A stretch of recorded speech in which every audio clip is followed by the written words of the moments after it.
Hi dear NEET aspirants. +2 ഫിസിക്സിലെ wave ഒപ്റ്റിക്സിലെ exercise 10.5 question ആണ് ഇപ്പോൾ നിങ്ങൾ കാണുന്നത്. എന്താണ് ഈ ക്വസ്റ്റിന്റെ പ്രത്യേകത, ഈ ക്വസ്റ്റൻ എന്തുകൊണ്ട് നമ്മൾ ചെയ്യുന്നു എന്നുള്ളത് ഞാൻ ലാസ്റ്റ് പറയാം. വീഡിയോ സ്കിപ്പ് ചെയ്യാതെ മുഴുവനായിട്ട് കാണാം. See, in a Young's double-slit experiment, using a monochromatic light of wavelength lambda, the intensity of light at a point on the screen where path difference lambda is k unit.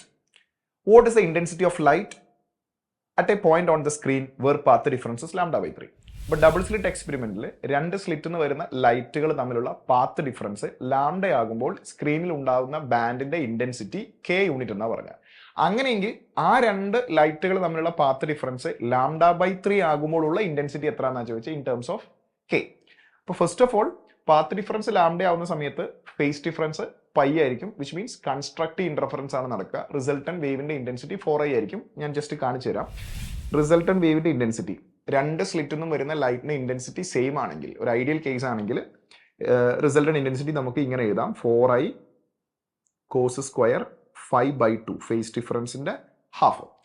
അപ്പോൾ ഈ 4i എന്ന് പറയുന്നതാണ് maximum വരാനുള്ള intensity. അപ്പോൾ ഇവിടെ phase difference find out ചെയ്യാം. Phase difference is equal to 2π by lambda into path difference. അപ്പോൾ phase difference is equal to 2π by lambda into path differences lambda.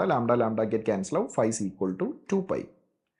Face difference 0യോ ഈവൻ മൾട്ടിപ്പിൾ ഓഫ് പൈയോ വന്നു കഴിഞ്ഞാൽ അത് constructive ഇന്റർഫറൻസിന്റെ കണ്ടീഷനാണ്. Constructive ഇന്റർഫറൻസിൽ റിസൾട്ടന്റ് ഇന്റൻസിറ്റി മാക്സിമം ആയിരിക്കും, അത് 4i ആയിരിക്കും. From this equation I resultant is equal to 4i cos square 2π by 2 cos square pi വരും. കോസ് സ്ക്വയർ പൈ 1 ആണ്. അപ്പോൾ resultant intensity is 4i.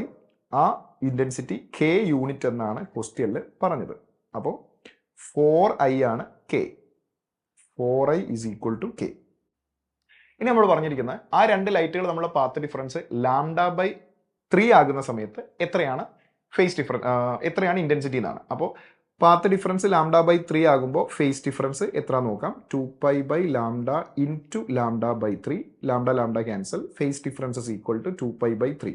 2π by 3 എന്ന് പറഞ്ഞാൽ 360/3, ദാറ്റ് ഇസ് 120. സോ 120 ആണ് ഫേസ് ഡിഫറൻസ്. ഫേസ് ഡിഫറൻസ് 120 വരുമ്പോൾ resultant intensity IR is equal to 4i cos square 5/2. 120/2 that is 60 degree. ഇവിടെ 4iക്ക് വരെ നമുക്ക് കെ കൊടുക്കാം. അപ്പോൾ resultant intensity is equal to K into cos 60 is 1/2. Cos square 60 is equal to 1/2 square ചെയ്താൽ നമുക്ക് 1/4 ആവും. So resultant intensity is equal to K divided by 4. So k/4 is the answer. എന്താണ് ഈ ക്വസ്റ്റിന്റെ റെലവൻസ് എന്ന് ചോദിച്ചാൽ, ഈ സെയിം ക്വസ്റ്റ്യൻ ചെറിയ മാറ്റങ്ങൾ വരുത്തിയിട്ട് നീറ്റ് എക്സാമിന്, മെഡിക്കൽ എൻട്രൻസ് എക്സാമിന് ചോദിച്ചിട്ടുണ്ട്. അതുപോലെ തന്നെ JEE മെയിൻ എക്സാമിനും ചോദിച്ചിട്ടുണ്ട്.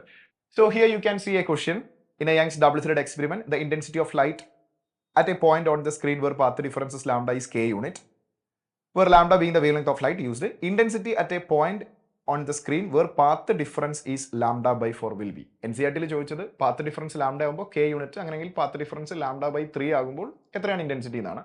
ആ സെയിം ക്വസ്റ്റ്യനിൽ ചെറിയൊരു മാറ്റം വരുത്തി പാത്ത് ഡിഫറൻസ് ലാംഡ ബൈ 4 ആകുമ്പോഴുള്ള ഇന്റൻസിറ്റി എത്രയാണെന്ന്. സോ ഇതൊരു മെഡിക്കൽ എൻട്രൻസ് എക്സാമിന് ചോദിച്ച ചോദ്യമാണ്. NCERT എക്സസൈസിൽ സെയിം ക്വസ്റ്റ്യൻ എടുത്തിട്ടാണ് ചെറിയ മാറ്റങ്ങൾ വരുത്തിയിട്ട് അവർ ചോദിച്ചത്. ഇതുകൊണ്ടാണ് ദാറ്റ് ഈസ് വൈ NCERTയിലെ എല്ലാ എക്സസൈസുകളും നമ്മൾ ചെയ്തിരിക്കണം എന്ന് പറയുന്നത്. സോ ഈ ക്വസ്റ്റ്യൻ വർക്ക്ഔട്ട് ചെയ്തിട്ട് അതിന്റെ ആൻസർ കമന്റ് ബോക്സിൽ കമന്റ് ചെയ്യുക. All the best guys.